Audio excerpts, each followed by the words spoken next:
Bon, on va commencer. Allez, ça fait déjà 20 minutes de déblatération, on se croirait lundi là. Perso, je suis ultra chaud pour le lore là. Ah bah écoute, Goritnak, on va essayer d'en parler.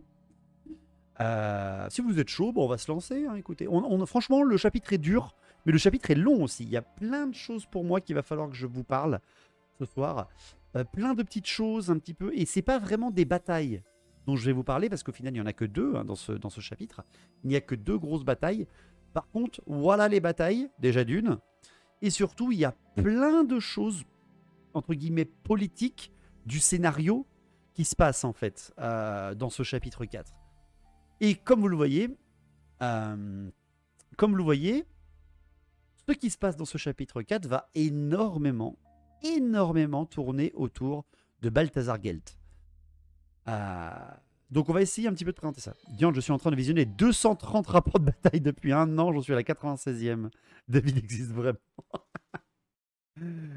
Super taf au passage. Ben, merci beaucoup, Inspecteur Ebara. Merci énormément. C'est gentil. J'espère que tu vois l'évolution des rapports de bataille au fil des années, parce que je m'excuse encore des premiers rapports de bataille, des 100 premiers rapports de bataille au moins, et de leur qualité médiocre. Mais merci beaucoup pour ce gentil message. Je me suis demandé si tu n'étais qu'une légende. Pas du tout. C'est marqué dans mon nom, je suis un amateur. De toute manière, on sait que les gentils vont gagner, c'est sûr. Oui, car nous sommes bien sûr dans une histoire Netflix, Disney, évidemment. Bien, eh ben, allez, on va commencer. Lançons-nous, parce que sinon, on va jamais y arriver, de toute façon. Putain. Motivation. Allez, allez, on se lance. On se lance pour le chapitre 4, les sombres nuées. Après une dure journée, un peu de réconfort avec un petit stream. Putain, alors, je suis pas sûr d'aller t'apporter du réconfort, Jonah, mais on va essayer. Bonsoir, Wildemar, bonsoir, Stormtrooper. C'est qui les gentils, S9? Alors, c'est qui les gentils? Là est la grande question. Il n'y a pas vraiment de gentils dans le monde de Warhammer. Si tu ne connais pas le monde de Warhammer, et si tu le connais, tu sais très très bien d'où vient la vanne. Ravi de retrouver cette séance hebdomadaire d'oreilles qui saignent et de cœur qui se brise. Wildemar aussi, bien sûr. Allez, on se lance. Bonjour YouTube, bonjour à tous. Aujourd'hui, on va entamer le chapitre 4 de la fin des temps, avant-dernier chapitre du premier livre, et qui va donc bien sûr parler un petit peu de Balthazar Gelt, de tout ce qui se passe dans l'Empire après les événements que nous avons précisés. Merci Otmar, merci énormément pour ton 27e WhatsApp. Putain, mais attendez, mais vous entendez plus les annonces? Je suis débile, j'ai oublié de remettre les alertes. Merci beaucoup. Le gentil, c'est le chaos. C'est faux! Donc, le chapitre 4, il se passe après, bien entendu, le premier chapitre où Arkhan et Manfred réunissent les artefacts. Il se passe après le second chapitre, bien sûr, où, je vous le rappelle, il y a l'invocation de Nagash et la résurrection de Nagash. Il se passe à peu près, juste après en tout cas, Neferata qui continue de descendre dans le sud. Bref, on est vraiment à la transition, en fait, dans ce chapitre. On est vraiment à une transition du monde. On est là, dans un monde où Nagash vient de revenir. Voilà. Là, on est au courant. Là, on sait ce qui se passe. Enfin, en tout cas, on se doute. On se doute qu'un énorme événement vient de se passer dans le monde entier. Je vous le rappelle hein, que Nagash étant revenu, mais n'ayant pas réussi par le plan de Teclis de laisser sacrifier sa nièce, qui n'était pas vraiment de sang pur divin, ça a ralenti le pouvoir de Nagash. Nagash qui avait en plan se faire réinvoquer avec tous les artefacts pour être à 200% de sa capacité, avaler le vent de la mort d'un coup sec et d'aller tuer les dieux du chaos, ce qui leur aurait échoué. Et tout simplement, il n'a pas pu avaler le vent de la mort, il a dû le libérer pour éviter d'exploser. Et il en est lui-même devenu un catalyseur, un énorme catalyseur, mais il doit finir de le canaliser pendant encore plusieurs années, ou en tout cas plusieurs mois. Ce qui fait que des morts se sont relevés absolument partout à la Gemnisnacht, la nuit des mystères. Vous le savez, c'est le moment où Morslib est la plus haute. Ça a été le moment de la résurrection de Nagash. Le fût de bière pour que ça passe mieux. Un peu de bière. Le seul truc, c'est que c'est pas passé inaperçu. Parce que je vous rappelle que énormément de morts, quasiment quasiment le monde entier a vu des morts se relever parce que le vent de la mort a été libéré. Il a été arraché du grand vortex des hauts elfes. Ce qui fait que les morts se sont vraiment relevés partout, partout, partout. Y compris dans le nord, y compris en Bretonie, y compris dans l'Empire, en Lustrie, partout. Sans compter le fait... Sans compter le fait que les guerriers du chaos, les démons, les hommes bêtes, et on n'en a pas encore parlé, mais on en parlera bien plus longtemps plus tard, les Skaven, sont en pleine effervescence. Ils sont en train d'attaquer. Le petit contexte, je le rappelle assez rapidement. Donc voici l'Empire, bien évidemment. L'Empire avec à l'ouest la Bretonie, au nord-est Kislev, les terres sombres anecdotiques parce que quasiment même pas mentionné dans le lore. Bref, l'Empire a connu des mois extrêmement difficiles, mais aussi des énormes moments d'espoir. Et beaucoup de ces moments d'espoir ont été amenés justement par ce personnage extrêmement connu des joueurs impériaux, Balthazar Gelt, le patriarche suprême des collèges de magie, le plus puissant sorcier techniquement, le plus puissant sorcier de l'Empire, à ce moment-là de l'histoire. Cet homme a eu de grandes idées dernièrement, des idées incroyables même. Cet homme a réussi, attendez, je suis allé un peu trop loin, a réussi par un procédé magique qu'un apprenti lui a expliqué à faire et que cet apprenti juste après est mort étrangement. Il a réussi à enfermer la Sylvanie dans un espèce d'énorme mur de foi, alors que la Sylvanie elle-même venait de s'arracher aux terres de l'Empire en créant une énorme forteresse d'ossements. En gros, il a fait un contre-sort super puissant pour enfermer les vampires dans la Sylvanie. Problème que Manfred n'avait pas prévu. Bon, il sera contrecarré par Arcane parce que fuck le scénario. Mais c'est pour expliquer ça.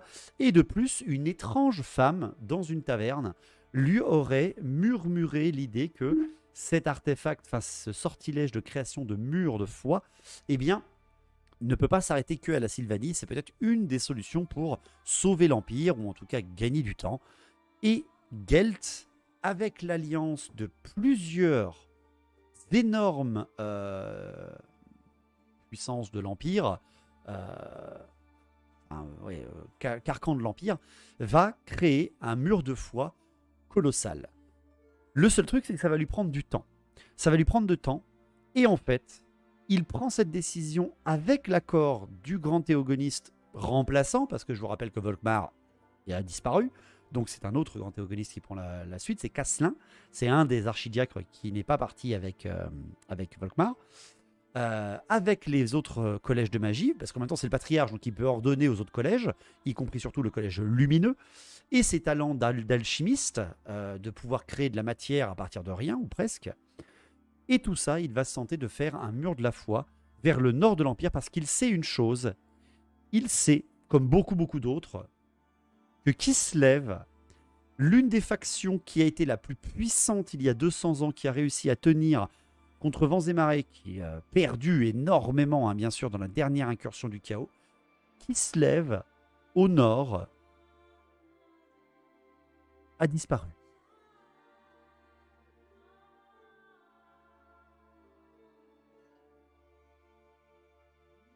Facile. Kislev est détruit.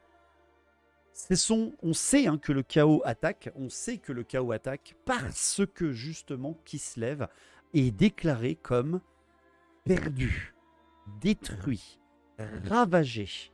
Les seuls Kislevites qu'on nous explique, les seuls Kislevites qui sont encore en vie sont en fait seulement des réfugiés ou des survivants, des résistants à Erengrad. La tsarine Katarina, personnage qui est haut en couleur aujourd'hui dans Total War Warhammer 3, eh bien lorsqu'ils ont écrit ce roman, la tsarine Katarina n'est mentionnée que 2 fois, et c'est d'ailleurs la dernière fois qu'on va la mentionner. On dit qu'elle serait en train de continuer de combattre on ne sait où, mais très rapidement on comprend que c'est une fausse rumeur. Pour un perso aussi badass qu'elle, c'est quand même assez dommage. Il y a des réfugiés, réflexe de l'Empire, faire un mur. C'est à peu près ça. En fait, Balthazar Gelt va utiliser l'agonie de Kislev, le fait que Kislev est condamné, ne peut plus rien faire,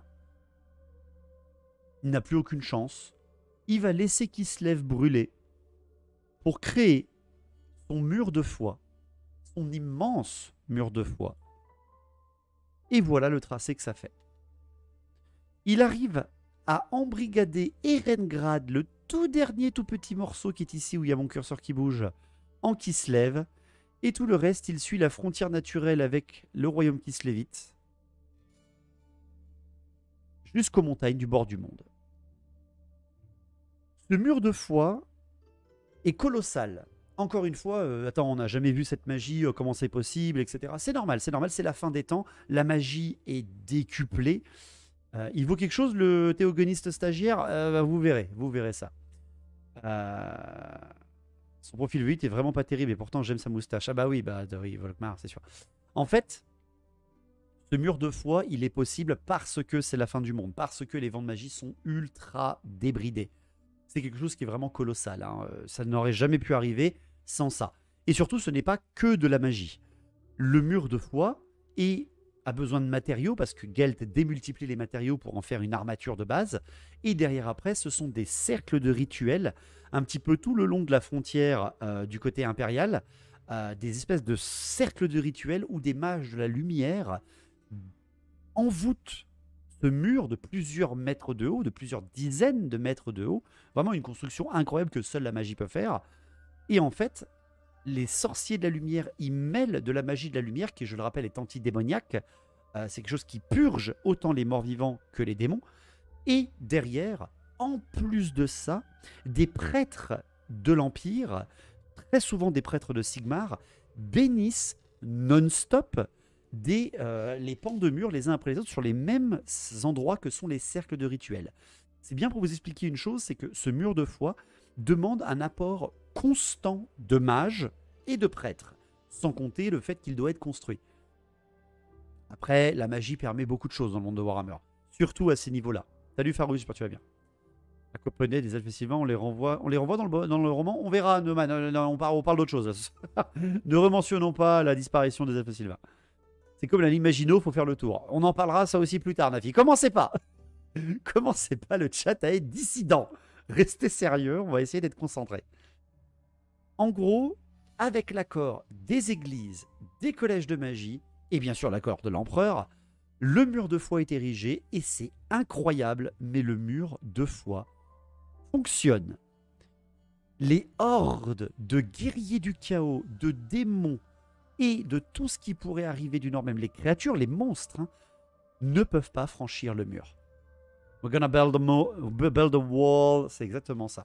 Le mur retient l'invasion du chaos sous la tutelle d'Archaon. Attention, Archaon n'est pas encore là, il est encore en train de faire le ménage là-haut. Hein. Mais tous les premières bandes guerrières incroyables sont retenues par le mur de foi. Merci hein, pour les Kislévites qui essayaient de résister et qui espéraient laisser passer la tempête tranquille. Je sais pas pourquoi, mais ça va pas tenir longtemps. Et les hommes bêtes qui ont été détournés vers les nains, justement, c'est quelqu'un, on va en parler. Ils le mangent à Noël, le mur de foie gras. Même pas. Tout ça, en fait, va faire gagner un temps précieux à l'Empire. Le seul problème, c'est que ça, ce que je suis en train de vous décrire, le fait que le mur de foi est concentré, est créé, tout ça se passe en même temps que les agissements des vampires. Manfred et Arkhan, alliés, attrapent les artefacts les uns après les autres. Neferata descend le long des montagnes du bord du monde. Tout ça se passe en même temps. C'est 2524. C'est presque un an entier. Merci, mais c'est un peu tard, mon ref. Ouais, c'est à peu près ça, Guriknak. Et c'est ça le souci. C'est que, du point de vue des impériaux, et surtout de Gelt, qui est l'instigateur de cette technologie et de cette magie, et comme il l'a annoncé à l'empereur, en fait, il faut se concentrer qu'au nord. Que les morts vivants, la Sylvanie, est totalement embrigadée dans son autre petit mur de foi qu'il a créé avant. Donc personne, pour lui, la Sylvanie, elle est perdue. Enfin, elle est condamnée, c'est un bloc de titane, c'est un barrage, rien ne passera le barrage, rien ne passera le bloc de titane, c'est bon, on s'en occupe plus, on s'en occupera une fois qu'on aura survécu au chaos. Ils ont perdu un peuple entier, ça va être encore de la faute des Skaven, les rats sont les vraies victimes, c'est ça. Et tout ça va commencer à s'étioler à devenir plutôt dangereux lorsque les hommes vêtes vont commencer à se réveiller. Parce que, comme vous l'avez compris, pendant ces agissements, le chaos ne reste pas indifférent. Déjà, bien entendu, même si c'est un mur gigantesque, bah un mur, ça atteint pas le ciel, tu peux passer par-dessus. C'est-à-dire que vous avez des canons apocalypse qui commencent à tirer de l'autre côté du mur, bien sûr, ce qui fait perdre énormément de pertes des impériaux qui étaient massés à l'arrière. Et très rapidement, les impériaux envoient aussi les batteries tonnerre de feu de l'autre côté, après avoir reculé, parce qu'ils ont une meilleure portée, pour pouvoir tirer sur les guerriers du chaos qui sont de l'autre côté, etc. etc., etc. C'est un tir vraiment aux tranchées, hein, littéralement, avec le No Man's Land qui est en fait un mur de foi impassable. Les démons meurent les uns après les autres, ou en tout cas sont bannis en tentant d'attaquer le mur. Des héros à Pégase font des patrouilles pour voir un petit peu qu'est-ce qui se passe, et ils ne voient qu'une horde infinie de guerriers du chaos s'amasser de l'autre côté des murs. Ils disent que c'est la merde, on est bien d'accord. Mais c'est surtout les moments où les cercles, qui sont, je vous le rappelle, les cercles de rituels, qui sont obligatoires si vous voulez que le mur, que je vous remontre, que le mur tienne sur tout ce front, pardon, et bien parfois les hommes-bêtes attaquent ces endroits comme si on leur ordonnait ou qu'ils étaient attirés par la puissance émanescente de ces endroits.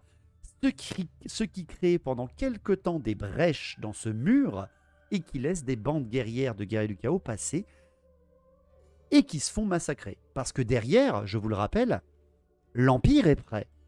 Karl Franz, il a massé ses troupes et il envoie énormément de monde au nord. Le seul problème, je vous l'ai dit dans les tout premiers streams, ça, parlant de cette chronologie, sur 10 armées qui montent au nord, seulement 7 arriveront et 5 sont en capacité de se battre. Parce que les hommes bêtes les auront énormément ralentis, certaines auront été complètement détruites par les hommes bêtes omniprésents dans l'Empire. Sans compter le fait que les hommes bêtes attaquent les centres des rituels. Bien entendu, une fois que les bandes guerrières sont repoussées, parce qu'il y a quand même beaucoup de troupes qui sont massées, les prêtres, de nouveaux prêtres et de nouveaux mages retournent sur les cercles de rituels et continuent à être actifs. Ça, c'est le contexte du mur du foi, du mur de foi, pardon, excusez-moi. Seul problème, c'est justement l'avènement de Nagash. Lorsque Nagash revient, lorsque Eltarion meurt, lorsque Nagash revient, partout des morts se relèvent. Et comme je vous l'ai dit, ces cercles de rituels attirent énormément de pouvoir au même endroit. Et vu que les morts qui se relèvent n'ont aucun maître parce que c'était le plan de Nagash, tout se redresse et tout le monde lui obéit, mais il n'a pas vu le faire, eh bien ces morts sont attirés par les zones de pouvoir fortes et puissantes. Et justement, ces masses innombrables de morts, sans aucun maître, vont attaquer les cercles de pouvoir qui seront, les cercles de rituels, qui seront ardemment défendus par les impériaux. Sauf que ça, c'est un déclencheur énorme. C'est un déclencheur colossal par rapport à l'histoire. Pourquoi ? Parce que c'était la promesse de Gelt de dire que la Sylvanie est enfermée. Que la Sylvanie n'était plus une menace. Que les non-morts n'étaient plus une menace. Ça peut arriver que des hordes de morts-vivants se fritent avec le chaos. Ah oui, mais là, nomades, quand ils se sont relevés, les morts-vivants, ils se sont battus aussi dans le nord. Hein. Ça a occupé les guerriers du chaos pendant, allez, 40 secondes, à peu près. À peu près. Gelt avait juré à Karl Franz que la Sylvanie était en cage. Mais voir partout dans le monde des morts-vivants se relever, dites-vous que Altdorf, la capitale, là où il y a tout le conseil, où il y a Karl Franz, a dû combattre 3 jours, rien que pour libérer le siège de la cité qui était entouré des marais. Je vous rappelle que Altdorf est entouré de marais, qui a connu tous les morts des marais se relever et qui combattaient, qui essayaient d'entrer en ville pour bouffer, attirés par les collèges de magie qu'ils étaient. Imaginez Karl Franz à ce moment-là. Bien entendu, un conseil est demandé. Après on va dire entre guillemets, la survie, je vous rappelle que le collège de magie de l'améthyste vient de disparaître à Altdorf parce que Nagash l'a bouffé, le pouvoir vient de disparaître. Il y a eu des morts partout. Voilà, grosse goutte pour Karl. C'est le cimetière du Père Lachaise qui se relève. Ouais, c'est à peu près ça. Et donc, il va y avoir... J'aime beaucoup ce passage dans le livre. J'aime beaucoup ce passage. C'est juste une page. C'est la page 169. c'est la rencontre entre Karl Franz et Gelt.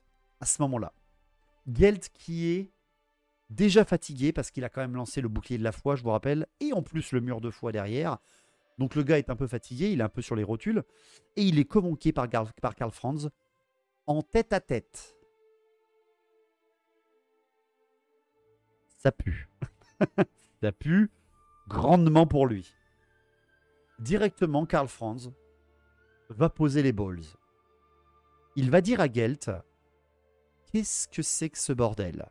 Attention, hein, il ne s'emporte pas, Karl Franz. Karl Franz, je vous rappelle que c'est l'un des plus grands diplomates du monde de Warhammer entier. Hein. Le gars, il sait parler, il sait se tenir, il sait se maintenir. Il va tout simplement faire comprendre à Gelt comment se fait-il, alors que vous avez juré que la Sylvanie était en cage, qu'on vient de se faire attaquer par des milliers de morts-vivants. Comment se fait-il que la mort se relève et que vous m'avez dit que ce n'était plus possible? Et Gelt va, vous savez un petit peu, vous savez quand tu maîtrises un sujet à 70% et que tu commences à tomber sur des gars qui connaissent le sujet à 100% et que tu vois la situation un petit peu t'échapper. Tu te dis, putain, il va me manquer 30% de connaissances. Là, je risque de me faire avoir. Partie de claquette, on va dire ça. Ta daronne t'appelle par tes 3 prénoms, c'est à peu près ça. Et en fait, Gelt va essayer de faire comprendre, ah mais je vous avais jamais dit que j'avais mis en cage totalement la Sylvanie. La Sylvanie était un problème qu'on allait garder pour plus tard. Mais en effet, mon mur de foi est impénétrable. Ne vous inquiétez pas. Ma connaissance du sujet est excellente, etc. Bref, il essaie de calmer le poisson. Et c'est très bien décrit. J'aime beaucoup, beaucoup comment c'est décrit. Je n'ai nullement raison de croire que la Sylvanie n'est plus en cage, lui répondit Gelt, évitant ainsi un mensonge éhonté. Il savait que Karl Franz devinait aisément qu'on essayait de le tromper. Et oui, j'aime beaucoup ce passage, il le dit, attends, je l'ai perdu, excusez-moi, c'est pas celui-là que je voulais vous dire. Ouais, c'est pas grave. En gros, il t'explique que Karl Franz, il voit qu'on lui ment. Mon chien a mangé mon mur de foi, c'est à peu près ça. Il comprend en tout cas que Gelt n'est pas au courant de ce qui se passe. Que Gelt, en fait, ne sait pas. Il dit qu'il sait, mais il ne sait pas. Il sait juste ça. Parce que c'est décrit que Karl Franz, il arrive même à lire la politique des elfes. Coronesse, quoi. Tu vois, pour un humain, c'est vraiment fatal. Et au moment où Karl Franz allait commencer à lui dire « Non mais attendez, arrêtez, je sais que vous ne maîtrisez pas votre sujet », lors de ce conseil, une porte va s'ouvrir dans le conseil. Un messager venu du Nord pour leur dire « Mes seigneurs, le mur de foi s'est effondré. On est attaqué. »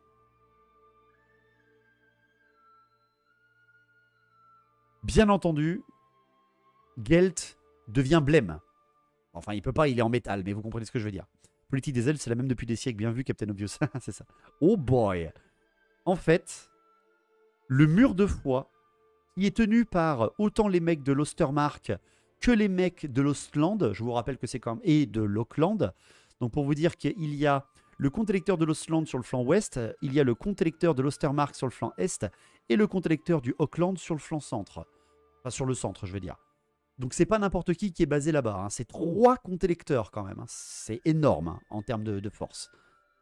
Et ils expliquent, le messager explique, que le mur de froid s'est effondré au nord de Alderfen et que s'engouffrent dans l'Empire des centaines de maraudeurs, de guerriers du chaos et de démons. Et c'est là donc que commence la bataille, la défense d'Alderfen.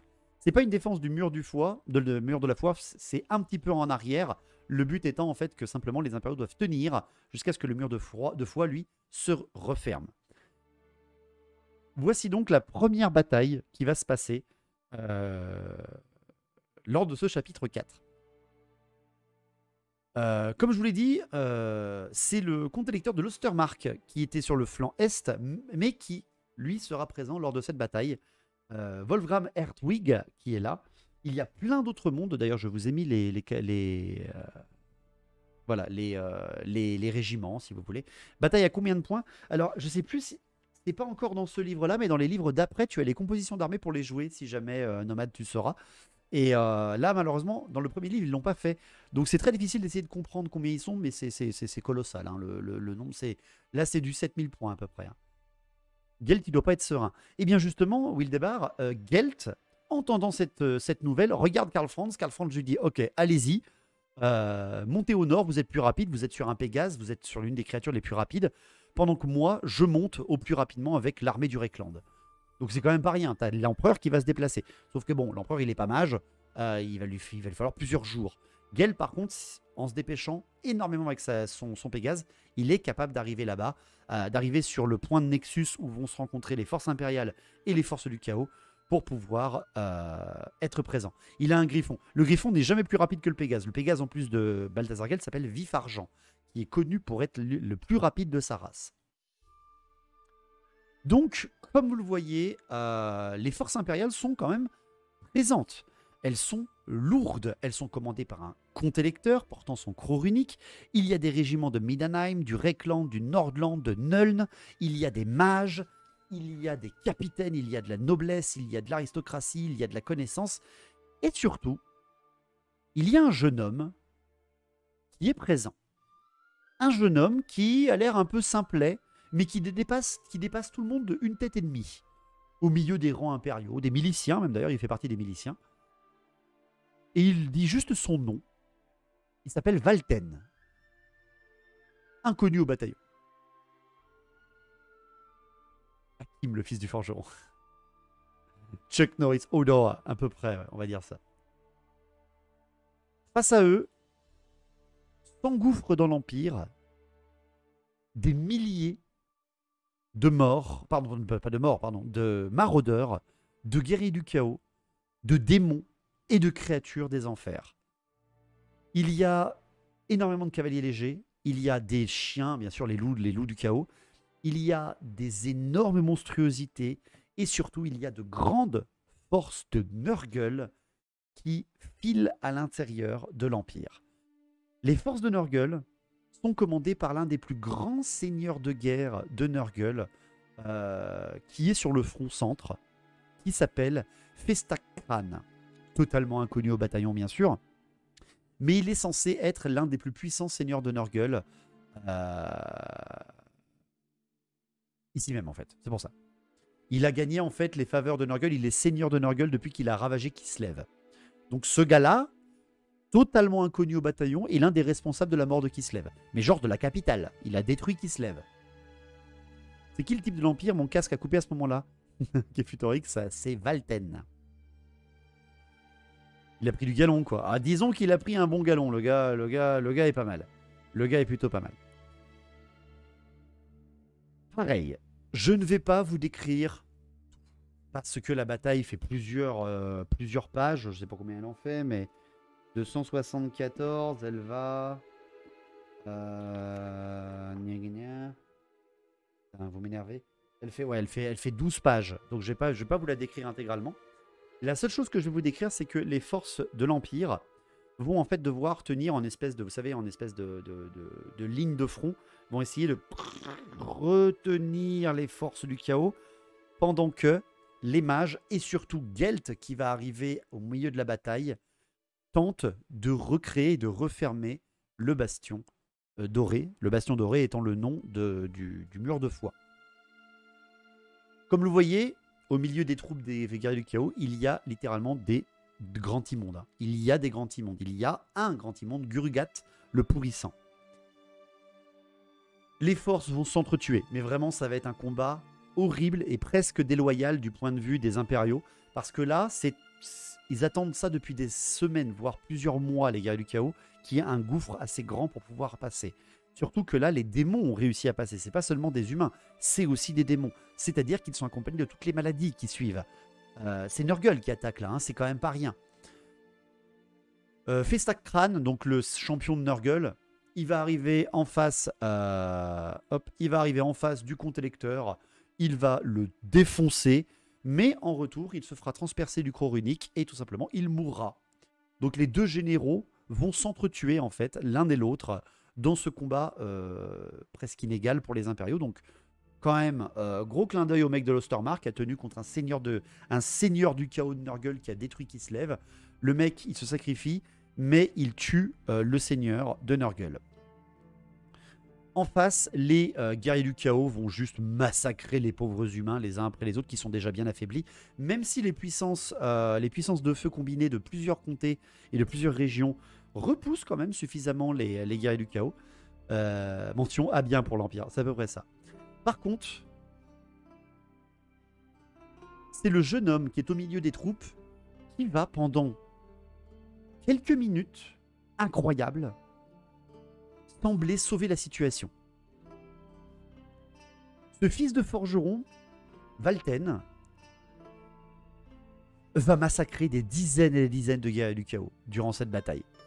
Jusqu'à devenir même un moment où il tue des champions. Il commence à les affronter les uns après les autres. Il semble émaner d'un pouvoir colossal. Quasiment rien ne peut l'arrêter. Il commence même à y avoir, durant la bataille, son nom qui est scandé par l'armée, alors qu'il n'était pas vraiment connu à ce moment-là. Ça va quand même être assez imposant. La bataille va être titanesque, mais c'est lorsque le grand Timon va arriver qu'il va tabasser Valten. Enfin, il va essayer. C'est pas le fils illégitime de Karl, c'est pas précisé du tout que c'est le fils illégitime de Karl. Le grand Timon de Nurgle va arriver et va défoncer Valten, il va l'envoyer voler, littéralement. Sauf que Valten va se relever. Et c'est à ce moment-là qu'arrive Gelt. Il voit justement Valten se relever, il fait what the fuck, et retourner au combat contre le grand immonde.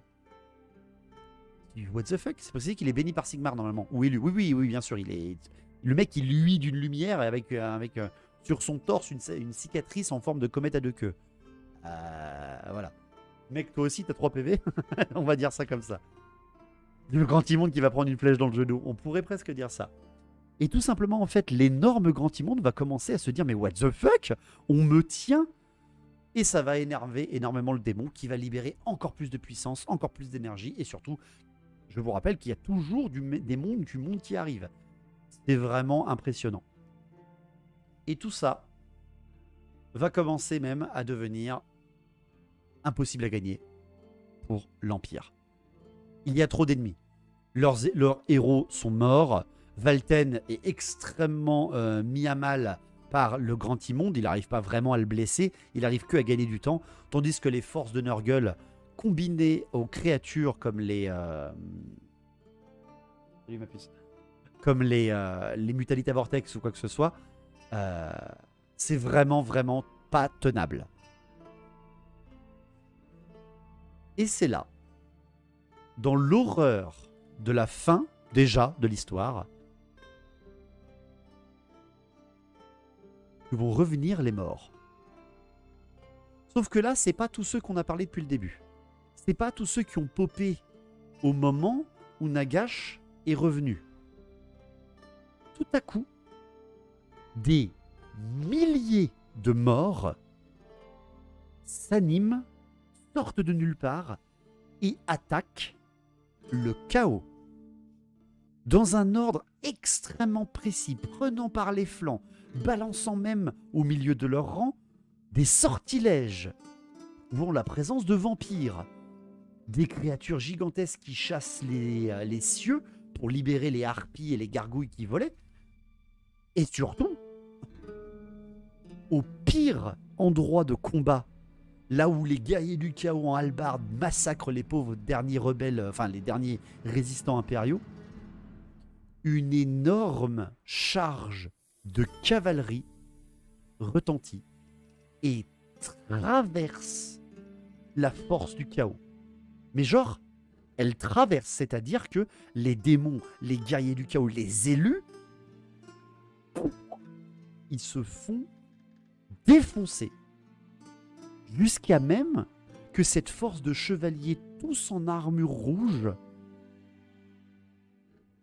aille de l'autre côté du mur. Oh, la charge dévastatrice de ces morts. Vous l'avez compris, c'est l'arrivée des 3 mortarques envoyés au nord par Nagash pour retenir le chaos. Personne ne les a vus arriver depuis le temps que je dis qu'il faut les tourelles sur la plage. Bonus de charge 2000, c'est à peu près ça. Dans ces 3 mortarques, qui sont partis au nord sur ordre de Nagash pour retenir le chaos pendant que Nagash lui descend au sud à Neekara récupérer son pouvoir dans la pyramide noire, il y a Wallach Arkon, le maître des chevaliers de sang, ainsi que l'intégralité de son ordre. Donc c'est tous les dragons de sang vampiriques du vieux monde qui sont alliés sous Wallach Arkon et qui sont en train de traverser le centre de la ligne. Je pensais à un autre nom. Non, ce n'est pas Aborash. Aborash n'est pas présent dans la fin des temps. Ça aurait été cool que ce soit Aborash. De l'autre côté, émanant d'un pouvoir de nécromancie incalculable, un nécrarque surpuissant qui malheureusement n'a pas de nom, il s'appelle le Sans Nom, dirige la magie elle-même pour relever toujours plus de morts, y compris les impériaux qui viennent de mourir contre les guerriers du chaos. Ça fait quoi, 2 à 3000 chevaliers en rang? Ouais, c'est à peu près ça, Proximora.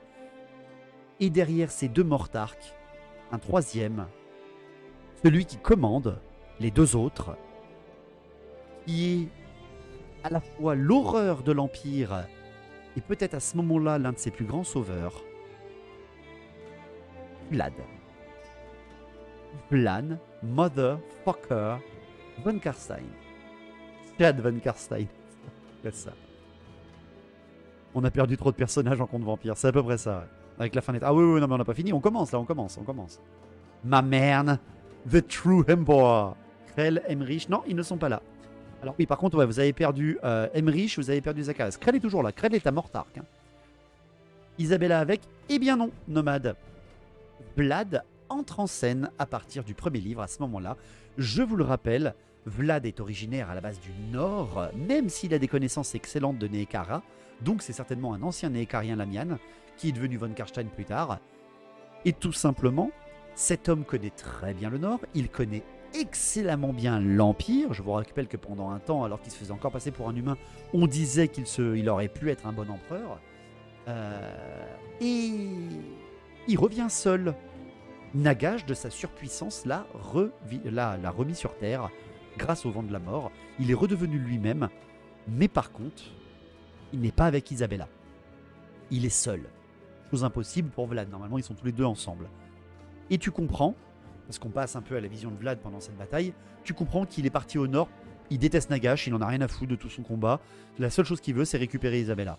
Et Nagash lui a juré que si jamais il gardait suffisamment le nord en laisse, jusqu'à ce qu'il récupère tout son pouvoir, il lui redonnerait Isabella. Est-ce qu'il devient rouge vénère? Isabella, pas les yeux du tout, pour ceux qui ont la rêve de la chanson, bien sûr. Et ensemble, avec Wallach Arkon, le Sans-Nom et Vlad, les morts, alliés d'un coup aux impériaux, repoussent les guerriers du chaos. Incroyable. Alors, tout ne se passe pas comme Vlad le désire. Tout n'est pas vraiment calculé comme il l'aurait aimé. En tout cas, tout ne se passe pas exactement comme il l'aurait prévu. Wallach Arkon, sous le commandement de ces dragons de sang, comme je vous l'ai dit, va directement briser la ligne, passer à travers la horde incroyable de guerriers du chaos et va aller de l'autre côté du mur. Le mec, il ne rêve que de combat. Il va directement aller dans la horde du chaos, le mec. Vlad, voyant ça, le considère littéralement comme un débile, un gars qui écoute que son instinct, une machine à tuer, littéralement, ce qui l'exaspère au plus haut point. Mais Vlad voit arriver surtout sur le champ de bataille, je vous l'ai dit, Gelt. Gelt est là, et Gelt voit que le chaos recule, et même le grand immonde recule face à la horde de la mort. Valten qui est toujours là, Valten qui continue de le taper, qui n'arrive pas vraiment à le blesser, mais qui est toujours là, au milieu des derniers résistants impériaux. Gelt, voyant ce qu'il a sous les yeux, comprend qu'il n'y a plus de mage, qu'il est tout seul, et que le mur doit être réparé. Je vous rappelle que Balthazar Gelt est un humain. C'est un humain, même s'il est ultra puissant en magie, ce n'est qu'un humain. Il domine, il est le meilleur, dans le vent du métal. Shamon, c'est pour lui. Sauf que Shamon ne fait partie que d'un seul composant du mur. Il ne fait partie que de la consolidation du mur. Gelt, utilisant son pouvoir, referme le mur au fur et à mesure que les troupes des morts et les impériaux qui résistent repoussent les guerriers du chaos vers le nord. Sauf que Gelt comprend que ça ne suffira pas. Et il va faire quelque chose. Il va lancer des sortilèges de base, hein, qu'il ne maîtrise pas du tout, mais de base, de la lumière.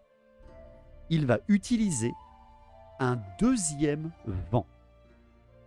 Tout ça pour bénir le mur à nouveau, en tout cas le mettre en mode mur bannisseur, pour pouvoir accentuer son pouvoir et être capable d'être refermé. C'est pas hyper dangereux quand t'es humain, ça, c'est ultra dangereux.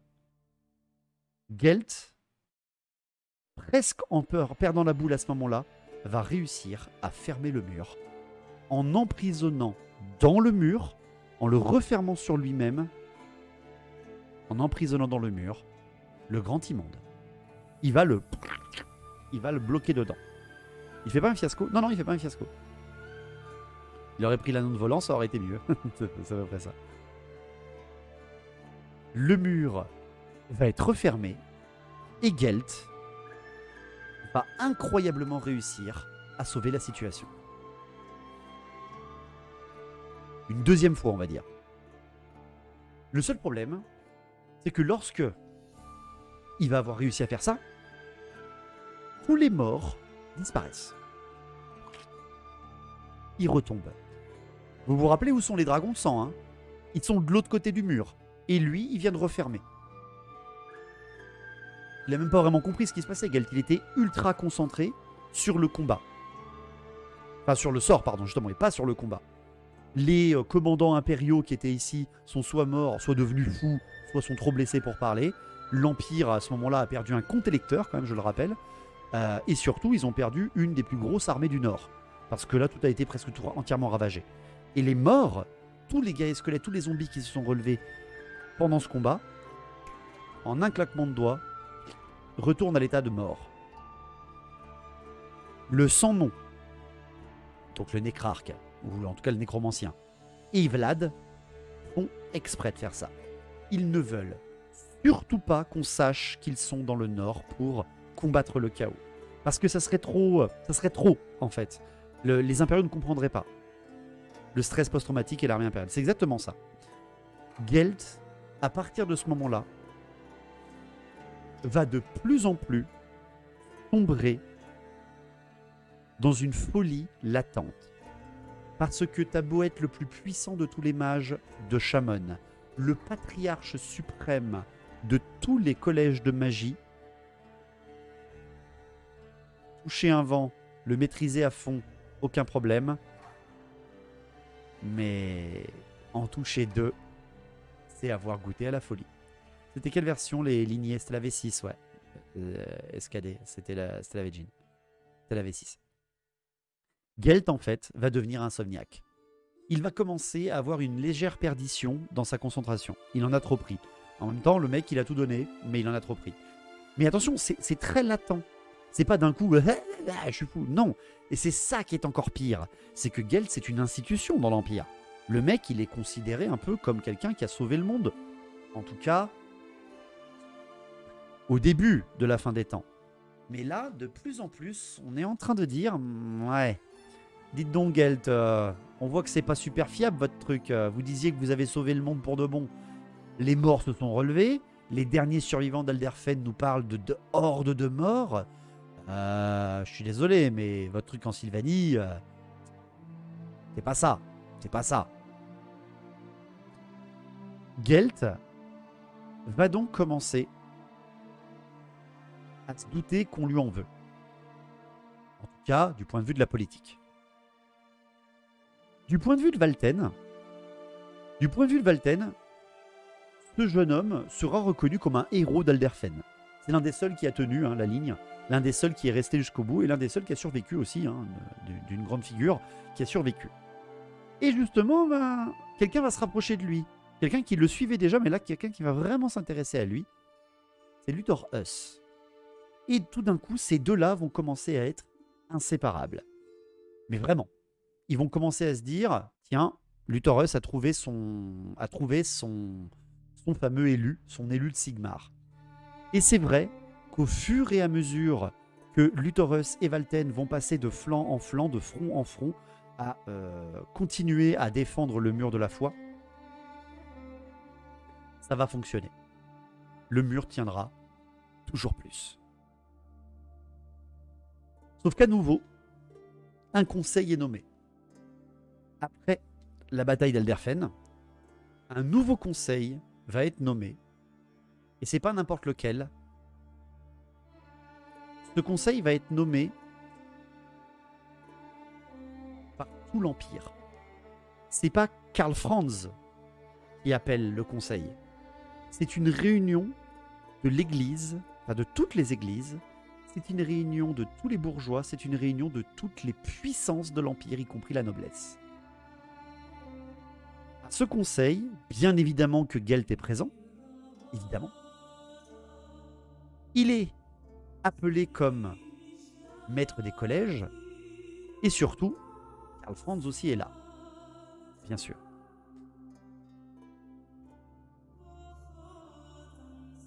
Attendez, je vois que c'était quoi? Ils sont en dessous Malekith à un domaine de magie, à l'Ariel un seul aussi. Les deux plus gros mages du lore sont Croak et Teclis, les seuls à maîtriser tous les vents, je crois. Mazdamundi est un mage excellent aussi, énorme, bien sûr. Et ça, c'est du côté des gentils, Jin. Mais du côté des méchants, il y en a d'autres. Le concile de Nikéa. On pourrait presque appeler ça le concile de Nikéa pour le lore 40K. Et durant ce conseil, Gelt va prendre vraiment cher. En fait, Gelt, du point de vue des petits aristocrates de merde, et surtout de quelques détracteurs des collèges de magie, quelques patriarches, quelques autres directeurs d'école, parce que je vous rappelle que les collèges de magie sont en concurrence entre eux, le patriarche suprême, c'est une position politique. Plusieurs membres de la noblesse, plusieurs membres militaires, y compris le Reichsmarschall, Kurt Elborg, et bien entendu les détracteurs de Gelt au collège de magie, vont commencer à dire « Mais attendez Gelt, votre mur il n'est pas infaillible, et surtout, si ces morts ne s'étaient pas battus aux côtés de l'Empire bizarrement, mais que ces morts se seraient battus contre l'Empire, chose que vous nous aviez juré qui était impossible, on serait tous morts. » Donc Gelt va essayer de se défendre, il va faire un plaidoyer incroyable en disant « Mais non, je ne vous ai jamais dit que j'allais totalement arrêter la mort, je vous ai dit que c'était un problème en cage. » Une boîte de titane qui est impénétrable, ce sort est parfait. Arrêtez de me casser les couilles, je suis le sauveur de l'Empire. Et en fait, il va perdre ses moyens. Ça fait des semaines qu'il ne dort pas, enfin en tout cas des jours qu'il ne dort pas après la bataille d'Alderfen. Il a des mal de crâne énormes, il commence à avoir des petites voix dans sa tête, ou en tout cas des murmures, comme si son instinct prenait le dessus. Et au milieu de toute la réunion de la puissance de l'Empire, c'est-à-dire le gratin, Gelt va perdre ses moyens et va complètement presque s'effondrer, enfin pas s'effondrer, mais il va hurler pour dire qu'il est le sauveur de l'Empire devant toute la noblesse.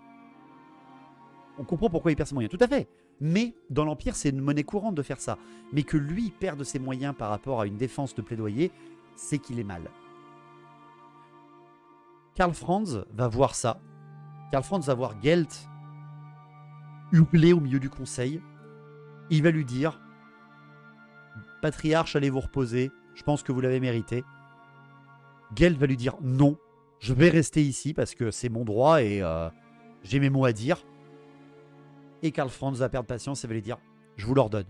Allez vous reposer. » Et en fait, Gelt est éjecté du conseil à ce moment-là. Là, Gelt, il comprend qu'il a perdu la confiance de Karl Franz. En tout cas, c'est ce qu'il se dit. Là, tu te dis... Bon ben, Gelt, c'est fini pour lui. C'est terminé, il va péter un câble, c'est la fin. Eh bien non. Quelques heures plus tard, dans ses appartements privés, il va avoir une visite à nouveau, Gelt. Il va avoir une visite J'ai vu un moustique. Il va avoir une visite en tête-à-tête à nouveau de Karl Franz. Le moustique. Ah, j'ai loupé. Karl Franz va revenir vers Gelt en privé. Et il va lui dire: Patriarche, je suis d'accord avec vous. Vos actes sont incroyables. Mais là, je ne pouvais pas vous défendre. Là, c'était pas possible. Vraiment, vous avez échoué au conseil, malheureusement. Vous avez commis une erreur. Et alors que Gelt se disait, bah, il va me renvoyer, en même temps, il n'en a pas l'autorité parce que c'est pas un mage. Il devient un petit peu schizophrène à ce moment-là. Il se dit, ouais, mais si jamais il essaie de me renvoyer, je me laisserai pas faire. De toute façon, il n'en a pas l'autorité, il peut pas me le dire. Et là, Karl Franz va complètement surprendre Gelt et il va lui dire, ben écoutez, on a perdu le compte électeur de l'Ostermark. Le mur est faible. Je vous nomme défenseur de mur. Je vous nomme défenseur d'un des 3 fronts. Putain. Alors ça, Gelt, il s'y attendait pas du tout. Hein.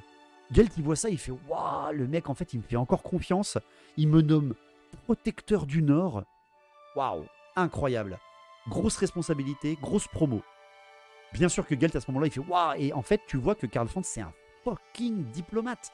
Le mec, il fait tout pour conserver ce gars super puissant et qui sait qu'il a tout donné pour l'Empire. Allez mon gars, tu prends ton arquebuse en première ligne. Non, non, c'est pas du tout ça, c'est qu'il va diriger, il va protéger sa création, il va plus être obligé de rester à Altdorf, etc. Il veut l'envoyer à un endroit où il va se sentir responsable, concerné, etc. Et surtout, il l'envoie loin de la noblesse qui essaie de le destituer. Il veut en faire un défenseur de l'Empire pur. Il ne l'envoie pas à la mort, au contraire. Il l'envoie prendre des responsabilités. Les hommes lézards ne participent pas du tout, ils s'en vont directement dans les... Non, non, non, pas de spoil, s'il te plaît. On n'en est qu'au premier livre, Jean. On n'en est qu'au premier livre. Je vous rappelle que tout ce qui se passe avec les Skaven, les nains, les hommes lézards, c'est le 4e livre. Hein. On n'y est pas encore. Hein. Il l'écarte de la politique. C'est exactement ça. Il écarte Gelt de la politique parce que là, il sent que ça va être un peu tendu. Mais il lui donne de la responsabilité.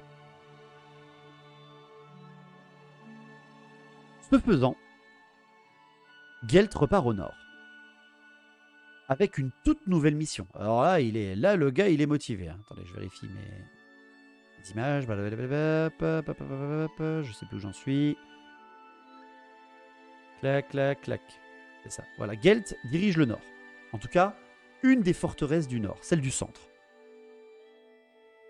Bien entendu, il y en a une autre sur l'est, celle qui était commandée par le comte électeur de l'Ostermark. Celle du centre avec l'Auckland et celle du nord avec l'Ostland. Sauf que je vous rappelle qu'il y a d'autres mondes au nord. Il n'y a pas que Gelt. Il y a Vlad. Et Vlad, avec le sans-nom, ils vont prendre d'assaut la forteresse de l'Est. Celle la mieux défendue des forces impériales qui protège la passe des montagnes. Oui, il y a des reliefs sur YouTube, et Barat, t'en fais pas. Il va massacrer toutes les puissances impériales. Il va détruire toute l'armée qui était présente dans ces murs. Il va tous les massacrer. Et le sans-nom va tous les relever. Et tout d'un coup, le flanc est devient le flanc le plus difficile à passer pour le point de vue des Nordiques. Ça fait 20 ans que Vlad massacre tout le monde. Mais c'est ça en fait, c'est ça. Pourquoi? Parce que c'est pas un gentil, Vlad. Je vous le dis depuis le début. Il a son anneau? Non, il n'a pas son anneau, Limiron. Justement, il n'a pas son anneau. Vlad est considéré comme fou. Non, il n'est pas considéré comme fou. Non, non, c'est Conrad le fou. Vlad, en fait, il est pragmatique. Il sait que les impériaux n'accepteraient jamais d'avoir un commandant vampire. Ils se feraient démasquer. Donc, il les massacre tous. Et en fait, il va tous les relever pour en avoir des serviteurs à sa botte qui ne craignent pas la fatigue, la mort, qui ne craignent pas les maladies. Tout ça, c'est pour solidifier le front Est. Et ça marche. Le seul truc, c'est que une position défensive, ça fonctionne, hein, c'est une bonne technique, hein, surtout dans un endroit pareil, dans un monde pareil, mais faut qu'elle soit stable. Et c'est le problème. Ce qui s'est passé à Alderfen L'endroit donc d'où est responsable maintenant Gelt, ce qui s'est passé à Alderfen, comment ça a pu se passer. On a des news des mercenaires durant la fin des temps. Ils sont déjà tous morts depuis 5 streams, les mercenaires. Toutes les principautés frontalières, les stades et les Tillet ont été détruits en 3 mois. Oui, snick snick. Skyrim. Le mal, un mal pour un bien. Ouais, on voit que t'es joueur CV, hein, Nafi.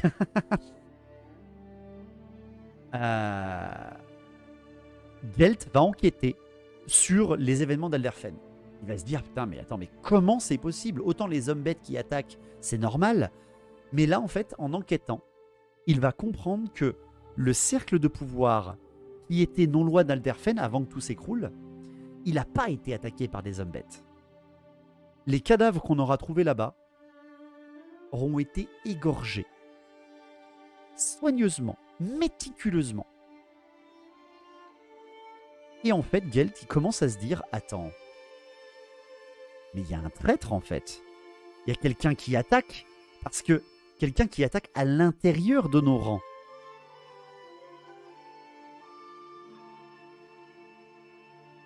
Cette idée va lui être validée par une autre puissance qui est au nord. Quelqu'un qui a l'air proche, alors qu'ils ne s'entendent à la base pas du tout. Lar Ulrich, l'archiprêtre d'Ulrich, qui lui aussi est au nord, bien sûr, pour protéger l'Empire. Gelt et l'archiprêtre d'Ulrich vont tous les deux enquêter. Ils vont se croiser en fait au cercle tous les deux. Ils vont se dire, ouais mais attendez, là c'est bizarre, ils ont tous été massacrés, mais massacrés méthodiquement. Et en fait, ils remarquent que tout ce qui s'est passé depuis le début, toutes ces attaques, en fait, ce n'était pas des hommes bêtes, pour la plupart. En fait, c'était des attentats, des endroits, des assassinats, spécialisés et localisés. Ulrich va même, en s'alliant avec les connaissances de Gelt, dire que ce n'est pas un humain qui fait ça. C'est un démon. Mais pour qu'un démon seul puisse faire ça, les deux s'accordent à dire que c'est un démon qui est capable de changer de forme. Pour surprendre toujours plus d'hommes. Toujours mieux de prendre par derrière. Et à partir de là va commencer la traque du démon. Gelt, toujours insomniaque, avec l'aide de Ulrich, vont commencer à chasser un démon qui longe le mur de la foi, qui est enfermé en fait dans l'Empire parce qu'il ne peut pas traverser le mur, ce démon, et qui assassine les cercles de pouvoir pour à un moment créer une brèche suffisamment puissante. On se demande vraiment de qui il peut s'agir. Ben, ils jouent l'or, ils jouent RP les gars, ils savent pas que c'est le changelin, mais en effet, vous vous doutez bien que c'est le changelin, en effet. Sauf que, encore une fois, je continue parce que comme je vous l'ai dit, il y a énormément de choses qui se passent en même temps. Gelt, à force d'étudier, à force de se rendre compte qu'il y a des problèmes le long du mur, il comprend aussi que dans son mur, il n'est pas infaillible, et donc parfois il fait des contrôles. Il fait des contrôles les uns après les autres sur les garnisons. Il se dit, attention les gars, tenez-vous prêts, ça peut arriver aussi derrière. Attention, continuez à surveiller devant, etc. Sauf que, quand il fait ses enquêtes à l'ouest, ça va. Et tout d'un coup, il va commencer à s'intéresser à l'est. Et il va rencontrer, vous l'imaginez bien, Vlad von Karstein. Vlad, qui à un moment ou un autre sait qu'il ne pourra pas se cacher du patriarche suprême, va, d'ailleurs, promo DLC Total Warhammer 3 avec le code War amateur. Oui, oui, tout à fait, hein, c'est en bas, regardez en bas du chat, là, je vous offre 19% sur le DLC Total Warhammer 3, n'hésitez pas. Vlad va rencontrer Balthazar Gelt. Et Gelt, qui est quelqu'un d'extrêmement instruit, va bien sûr vouloir tout de suite détruire cette engeance. Mais très rapidement, il va comprendre que c'est un mal pour un bien. En tout cas, Vlad va lui faire comprendre. Vlad, qui, je vous le rappelle, est un vampire, un von Karstein. Quelqu'un qui sait excellemment bien manier les mots. Il lui fait comprendre que il tient le Nord, il défend l'Empire, il est un rempart contre le chaos. Il ne faut pas le détruire. C'est un mal pour un bien. Et Gelt, qui, je vous le rappelle, a goûté au vent de la lumière qu'il n'est pas maîtrisant, mais qu'il ne maîtrise pas, Gelt commence à l'écouter. Gelt pourrait le détruire, difficile à dire. Difficile à dire. Vlad pourrait le tuer comme Gelt pourrait le transformer. Si, je suis un gentil, moi. Regarde comme je suis gentil sur ma photo. C'est ça. Gelt, voyant qu'en effet c'est un temps, des terribles temps, c'est la fin des temps, il se dit que bon, il s'occupera de lui plus tard, mais qu'au final Vlad est peut-être un mal pour un bien, qu'il faut le conserver. Et Vlad va pousser aux extrêmes Gelt. Vlad a vu ce qui s'est passé à Alderfen. Il a vu Gelt refermer le mur. Vlad est un grand vampire, hein, c'est l'un des plus grands. Vlad, il a une conscience que Gelt, il a touché à un autre vent de magie. Et il va lui dire qu'il est sur la bonne voie de la connaissance. Et Vlad va lui donner un grimoire de nécromancie. Il va donner à Gelt un grimoire de nécromancie. En lui disant, là-dedans, il y a des secrets pour que vos hommes ne soient jamais fatigués, ne craignent aucune maladie. Ce grimoire peut vous aider à sauver l'Empire. Lisez-le. Vlad qui lit des grimoires. Ah oui, Vlad, Vlad, il est vraiment malin. Hein. C'est un très très grand. Le dealer qui t'offre la première dose. C'est littéralement ça. Et Gelt, ben, comme je vous l'ai dit, va l'écouter. Il va se laisser corrompre, morceau par morceau, poussé par la fatigue, poussé par ces murmures qu'il entend non-stop. Et Gelt, alors qu'il défend le nord vaillamment, entame sa pente fatale. Il va lire le grimoire de nécromancie, comprenant que c'est une magie qui peut l'aider, mais qui est extrêmement dangereuse, qui est corruptrice, il ne faut pas l'utiliser, mais il engrange la connaissance. Il n'utilise pas les sortilèges, mais il engrange la connaissance, rendant son esprit encore plus surchargé de choses qu'il ne devrait pas connaître. Arulric, bien entendu, je vous rappelle quand même que c'est un prêtre, il n'est pas là pendant ces moments-là. Lorsque Gelt va rencontrer Vlad, il va presque abandonner la poursuite du démon. Il va laisser ça à Arulric. Arulric qui lui jure, avant qu'il rencontre Vlad, hein, il lui jure que c'est lui qui va traquer le démon, qui va le tuer. C'est un prêtre, le mec il est là pour ça. Hein. Gelt va étudier ce grimoire pendant des semaines, pendant de très longues semaines, jusqu'à ce que Arulric commence à lui envoyer des lettres. Arulric commence à lui envoyer des lettres lui disant « J'ai une piste. Regardez ce tracé, regardez les morts et regardez qui était là à chaque fois. » Et Gelt va se rendre compte qu'à chaque endroit où le cercle de magie, les gens ont été égorgés, Valten était à la bataille d'après. Valten était présent à la bataille juste après l'attentat. À chaque fois. Et Gelt commence à se dire « Oh putain. Mais en fait, ce héros-là qui se fait passer pour un héros de l'Empire, c'est lui le démon. C'est lui le change-forme. » Et Gelt, il va commencer à dire « Mais oui, en fait, vous avez raison.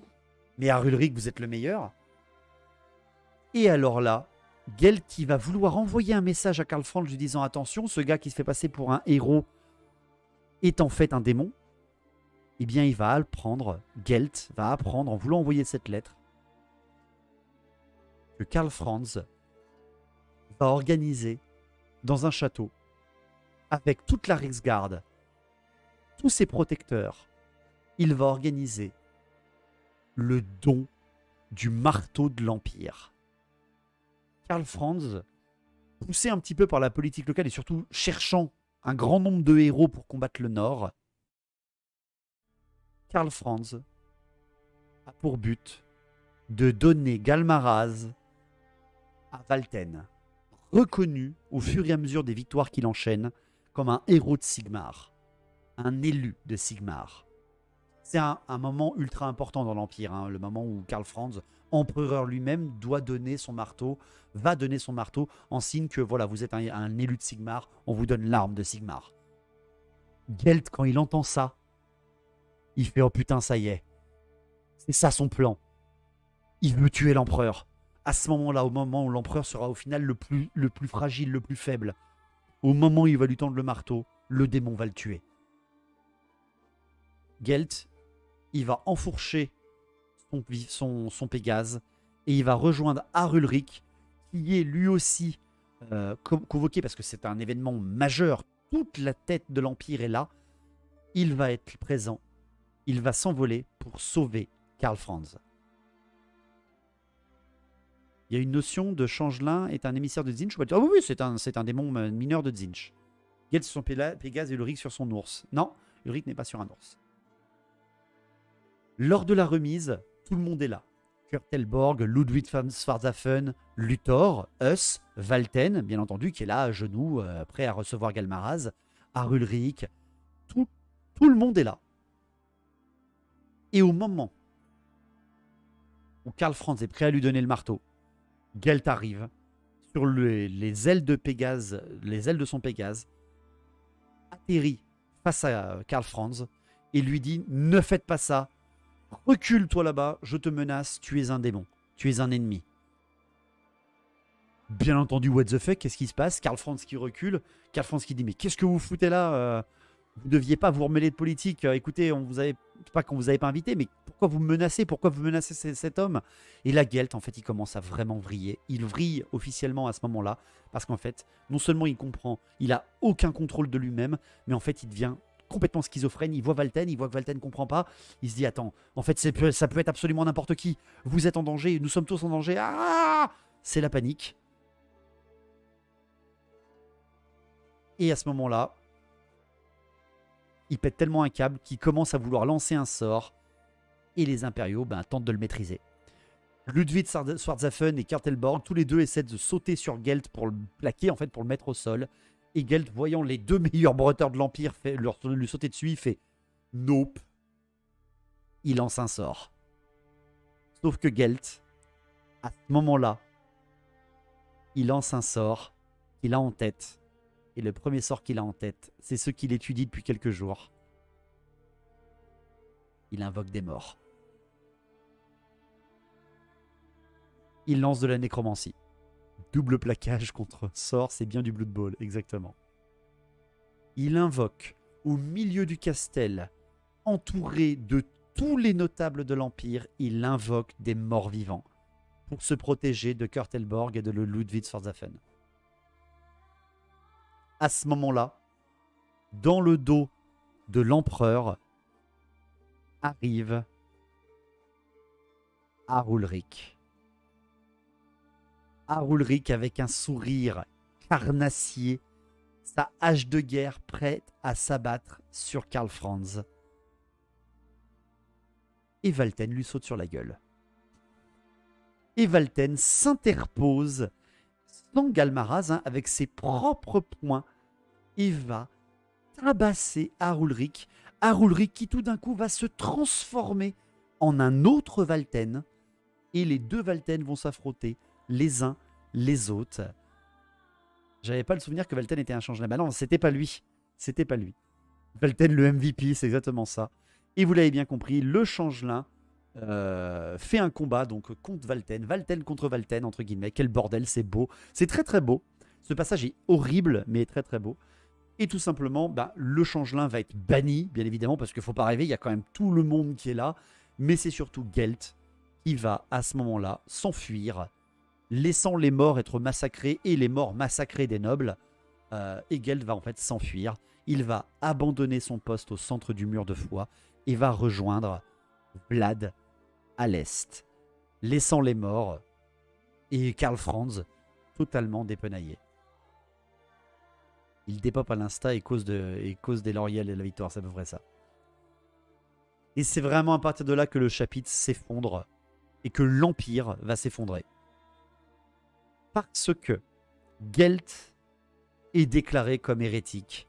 Gelt est déclaré comme puissance de la mort. En fait, Gelt était allié aux vampires depuis le début. C'est ce que va lui tomber sur la tronche, en fait. Toute sa réputation de sauveur de l'Empire va s'effondrer. Gelt va devenir un traître aux yeux de l'Empire. Et le pire, c'est qu'il va devenir un traître aux yeux de l'Église.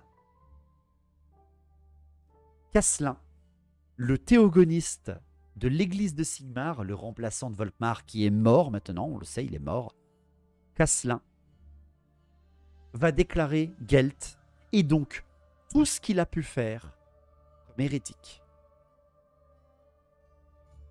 Et dans tout ce qu'il a fait, il y a le mur de la foi. Et à partir de là, le mur de la foi de Gelt ne va plus avoir le soutien de l'Église. L'un des trois principaux qui fait qu'il est debout. Et ça aussi, j'aime beaucoup comment c'est décrit dans le bouquin. Karl Franz, il fait « Mais vous êtes des cons! Mais pourquoi? Pourquoi vous faites ça? Le mur, il est censé nous protéger, on s'en fout de la politique. Le mur, il fonctionne. N'arrêtez pas de prier, les mecs, vous êtes complètement cons. » Karl Franz, par manœuvre politique, il va même tenter de destituer Caslin. Il va tenter de destituer et de dissoudre la place de grand théogoniste pour éviter justement que ça se passe. Malheureusement, l'empereur, on voit qu'en fait, il n'a pas la puissance totalement divin. Il ne va pas empêcher Caslin de faire cet ordre. Et à partir de là, le mur de foi ne sera plus alimenté par l'Église, ce qui fait qu'il va s'étioler morceau par morceau, jour après jour. Et je vous rappelle qu'à l'intérieur du mur de foi, l'endroit où il est le plus faible, il y a un démon majeur enfermé dedans. Bien entendu, ça va pas manquer. Au fur et à mesure des jours, le mur va s'effriter. Et à l'endroit où il était le plus fragile, pas très loin de la bataille d'Alderfen, au final, tous ces morts pour rien. Le mur va à nouveau s'effondrer. Et à nouveau, un nouveau seigneur du chaos va passer la porte et va se déchaîner sur l'Empire. Et c'est là que va se passer la dernière bataille de ce chapitre. La bataille d'Effengen. Effengen, c'est le fléau de l'Ostermark. C'est le mur qui tombe, le mur qui échoue. Tout ça parce que la politique de l'Empire l'a affaibli, tout simplement. Et ce n'est ni plus ni moins que Chrome le Conquérant lui-même qui descend par ici. Chrome le Conquérant, l'un des plus puissants Norse, chef de la tribu des Kurgan, va tout simplement descendre sur l'Empire. La bataille juste pour faire souffrir les impériaux. Et encore, faire également souffrir les morts vivants, vous allez comprendre. Est-ce qu'ils auraient pu tenir ou dans tous les cas, ils auraient fini engloutis par les nombres du chaos? Non, ils auraient pu tenir encore un petit moment. Tu vas comprendre pourquoi, Michael.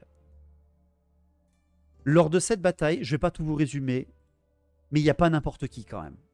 Lors de cette bataille, voyant que le mur est effondré, mais que je vous le rappelle, l'empereur est au nord maintenant, Karl Franz, Kurtelborg, l'armée de Sigmar commandée par Valten, l'intégralité du cercle intérieur de la Reichsgarde, et en plus les forces d'Aldorf, la capitale, ajoutez à cela, parce que c'est en l'Ostermark, c'est l'endroit où il y a Vlad, toutes les forces de Vlad, y compris même, parce que Karl Franz est un excellent négociant, des mercenaires ogres qui seront présents, vont être face à au déchaînement du chaos.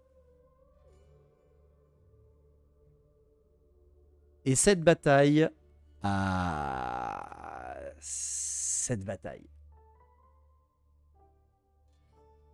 comprend pas vraiment pourquoi les morts tapent le chaos et inversement. Parce qu'en fait, comme je l'ai expliqué, tu le verras dans les autres streams, ça, Jean, mais le chaos est un ennemi de la mort. Et la mort est un ennemi du chaos. Les deux ne peuvent pas s'entendre. Parce que la nécromancie est un dérivé des puissances de la ruine. C'est quelque chose qui ne devait pas être là. Ah, les ogres en même temps, quand ils ont à bouffer, ils sont partants. Oui, de toute façon, Nomade, le Karl Franz, c'est un super négociant. S'il y a des mercenaires, ils sont là pour combattre, les gars. Cette bataille va être cataclysmique. Mais vraiment, hein, il va y avoir des soleils violets colossaux lancés au milieu de la bataille. Il va y avoir un Karl Franz qui n'est pas avec Galmaraz, je le précise bien. Et d'ailleurs, ça va lui porter préjudice. Parce que Karl Franz, il a l'habitude de combattre avec Galmaraz, un marteau qui détruit ses ennemis en un seul coup. Là, il va avoir le Croruni du Reckland, hein. Bah oui, bien sûr, il n'est pas armé de son marteau. Le marteau, il est à Valten. C'est Valten qui a le marteau maintenant. Parce que la cérémonie a quand même eu lieu. Il va y avoir Vlad van Karstein, avec toute sa puissance. Il va y avoir le fameux sans nom, ce fameux nécrarque surpuissant. Il va y avoir Gelt du côté de Vlad, qui va faire de la fucking nécromancie. Gelt est devenu un nécromant. Et du coup, où est Valten? Valten, il est dans cette armée aussi. Est-ce que Brax plane sur le champ de bataille? Même pas, t'imagines. Et en fait, lors de cette bataille, vous allez avoir un déferlement de puissance. Je pourrais même pas tout vous décrire, je vous conseille vraiment de la lire aussi. Mais tout va s'effondrer lors de cette bataille pour les gentils, pour l'Empire. Parce qu'à un moment, le chaos va avoir des renforts. Il y a qui déjà comme d'action dans cette bataille? Qui oppose qui? L'Empire plus les morts contre le chaos. C'est ça, Quentin. C'est l'Empire plus les morts, plus des ogres contre le chaos. Voilà. C'est 3 armées contre une. J'ai hâte de voir celle de ta timeline. Ah, attention, celle de ma timeline, celle-là peut déjà être changée. On va pas tarder de faire celle d'Alderfen bientôt. Donc c'est pour ça. Tout dépendra comment se passera Alderfen pour ma timeline. Mais en fait, le chaos va être, entre guillemets, maîtrisé, entre guillemets, en tout cas contenu. Karl Franz va même pouvoir voir la victoire arriver jusqu'à ce que des renforts arrivent du côté du chaos. Le chaos vient de perdre toute sa cavalerie chevalier du chaos par des sortilèges incroyables de survivants, mages de la mort. T'as un passage qui est horrible à ce moment-là dans la bataille d'Effengen. La bataille d'Effengen, t'as un sorcier de la mort qui a encore du pouvoir. On ne sait pas pourquoi lui il a du pouvoir alors que le collège d'Améthyste a disparu et que le vent de la mort est devenu instable. Mais ce gars qui est super gentil, qui était toujours un peu reculé, ce sorcier de la mort va se mettre face à l'armée, enfin à la cavalerie intégrale du chaos qui fonce en direction des pièces d'artillerie. Le mec il va lancer un énorme soleil violet. Il va abattre l'intégralité de la chevalerie du chaos à ce moment-là de l'armée de Chrome. Et il va se faire tuer par les impériaux qui étaient dans son dos parce qu'il croit que le mec est un mort-vivant. Il croit que le mec et va devenir fou et est devenu quelque chose d'incontrôlé. C'est horrible ce passage. Donc littéralement, et c'est un inconnu, c'est totalement un inconnu, c'est un mage, je ne sais même plus comment il s'appelle. Je ne sais même pas quand c'est précisé, mais bon, c'est pas très très grave. Un classique, c'est un peu un classique, je trouve ça. C'est une tragédie en même temps, le Warhammer, encore une fois. Et en fait, le chaos perdant sa cavalerie à ce moment-là, on se dit putain, ça y est, ils vont le gagner en fait. Karl Franz, il va s'allier à Vlad, ils vont devenir alliés, ça va être incroyable.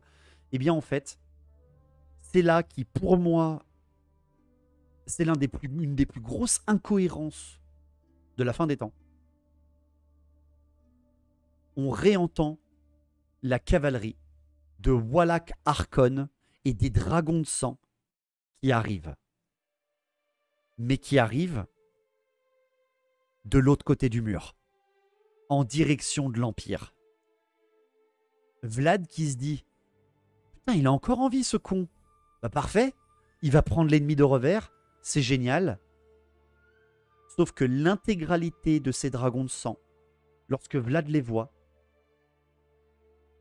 ils montent des massacreurs de cornes. Wallach Arkon, plus puissant de la lignée des dragons de sang, des morts-vivants, revient en étant passé à cornes.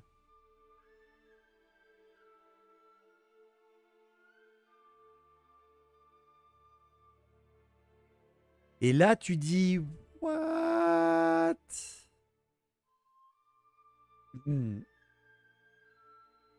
Et c'est là que tu te dis, ah, what the fuck? Du sang pour le dieu du sang, littéralement. C'est des vampires, Korn, c'est le dieu du sang. Voilà. Gressus, il participe. Non, Quentin Gressus, il est déjà mort, mais je t'en parlerai plus tard. Non, là, vraiment, c'est une incohérence. Je suis désolé, hein, j'ai eu quelqu'un, il n'y a pas longtemps, dans les commentaires de ses vidéos, je le remercie, hein, son commentaire était excellent, je le trouvais très bien fourni. Il m'a expliqué que j'extrapolais peut-être un petit peu de mon propre point de vue, du point de vue de la nécromancie, des morts par rapport au chaos. Parce que certes, c'est un dérivé de la nécromancie est un dérivé des forces du chaos, mais ça reste des forces du chaos. Parce que, enfin, pas des forces du chaos, mais de la magie du chaos. Donc techniquement, rien n'empêche Tzeentch a peut-être prévu ça au final depuis le début, et donc que c'est en accord avec la volonté de Tzeentch, donc que c'est peut-être corruptible. Mais c'est totalement, je trouve, je suis d'accord avec ce qu'il a dit, je trouve cet argument très très bon, mais pour moi c'est totalement incohérent. Parce que tu n'as plus aucune âme quand tu es mort. T'as plus rien. T'es soumis à un esprit supérieur. Et là, on le sait, les Mortarques, ce sont des serviteurs de Nagash. Ils ne vivent que par Nagash. Parce que c'est Nagash qui leur donne ses pouvoirs. Mais que là, Wallach Harkon, qui est en plus un chevalier de sang. Et les chevaliers de sang, pour moi, c'est dans le lore, c'est Aborash. Aborash, c'est un mec qui a réussi à se soigner de sa soif de sang. Donc le mec est contrôlé. C'est les chevaliers de sang. Pour moi, c'est pas des Conrad. C'est pas des Conrad von Karstein qui sont juste complètement timbrés et qui tuent pour le plaisir. Non, pour moi, c'est des mecs qui ont un espèce d'honneur martial. Et là, ils le décrivent comme juste une machine à tuer. Ce qui est un petit peu... Ça contredit un petit peu de mon propre point de vue. Mais encore une fois, ce n'est que mon propre point de vue. On n'est pas là, encore une fois, pour juger l'écrit. Je suis là pour vous le partager, pour tous ceux qui ne le connaissent pas. Un Mortarque corrompu par le chaos. Un Mortarque corrompu par le chaos, ça peut être quand même une espèce d'exemple pour bien expliquer au lecteur que non. Non mais les mecs, c'est pas le chaos que vous avez connu depuis 8 versions. Là, c'est la fin des temps. Même les morts peuvent être corrompus par le chaos. Mais bon.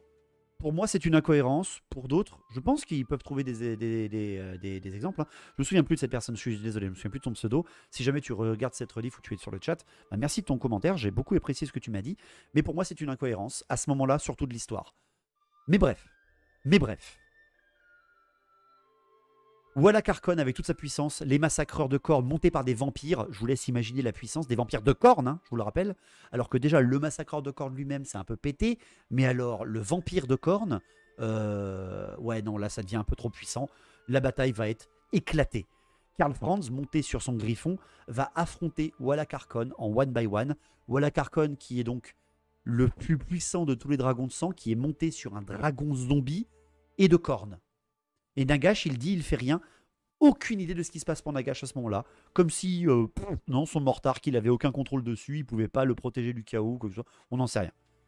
Même Nagash n'est pas tenté de rejoindre le chaos. Non, ce qu'il veut, c'est détruire le chaos, Nagash, pour devenir le seul et vrai dieu. Il perd un général, ouais, je suis d'accord, mais bon. Il a une connexion normalement avec ses Mortarques, mais bon, que voulez-vous? C'est le scénario. Wallach Harkon va tout simplement tuer Karl Franz. Enfin, il va pas vraiment le tuer. J'aimerais pas voir le datasheet de la figurine. Pas moi. Ah ouais, dans Karchakro, là c'est vendu. Bim, coup fatal du scénario. En fait, Karl Franz, il est décrit lors de son combat contre Wallach Harkon. Il n'a pas l'habitude de trop se battre avec le croc runique du Reikland, ce qui est un peu aberrant. Je trouve que Karl Franz n'arrive pas à maîtriser à 100% le croc runique du Reikland quand même. Mais bon, encore une fois, c'est pour l'histoire. Et surtout, le mec en face est beaucoup trop puissant pour un humain, même pour l'empereur. Il se fait désarçonner et il tombe du ciel alors que son griffon se fait blesser. Et Karl Franz tombe du ciel au milieu de la horde du chaos. Terminé pour Karl Franz. Tout un bouquin. Je continue ma description.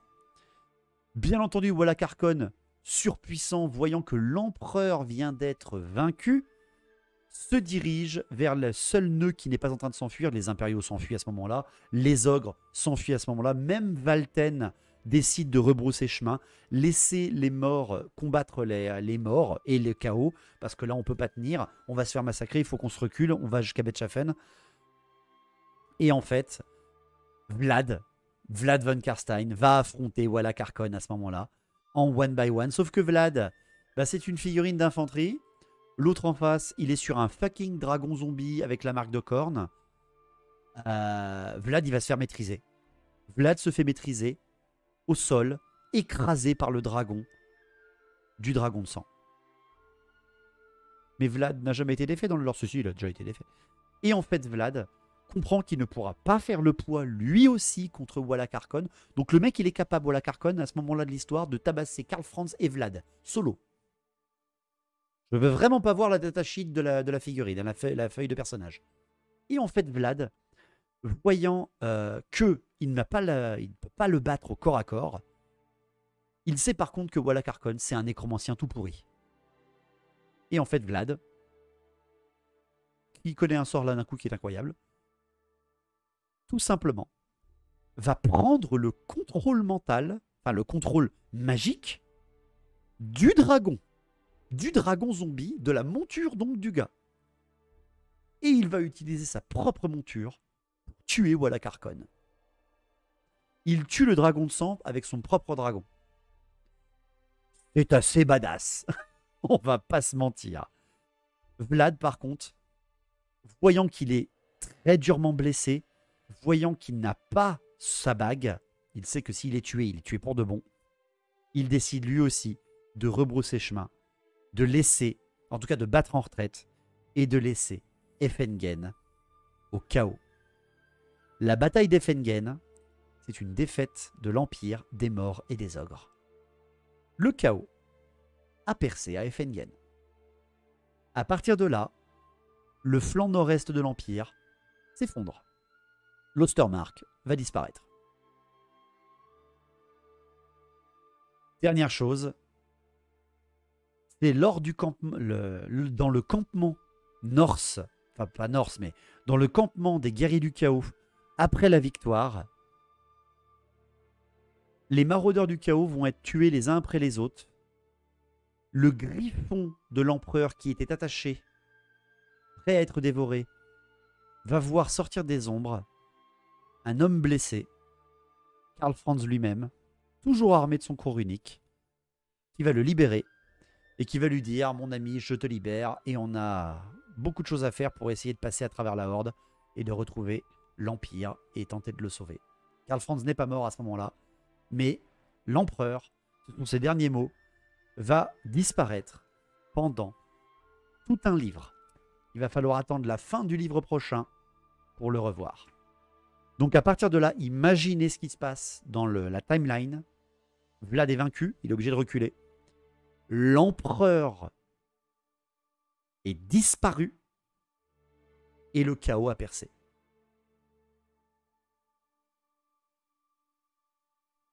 Vu qu'il y a des vampires de cornes, les mages de cornes sont canons, malheureusement oui, c'est pour ça que je trouve ça totalement aberrant. Une guerre de succession dans l'Empire, parfait. Et voilà le 4e chapitre de la fin des temps.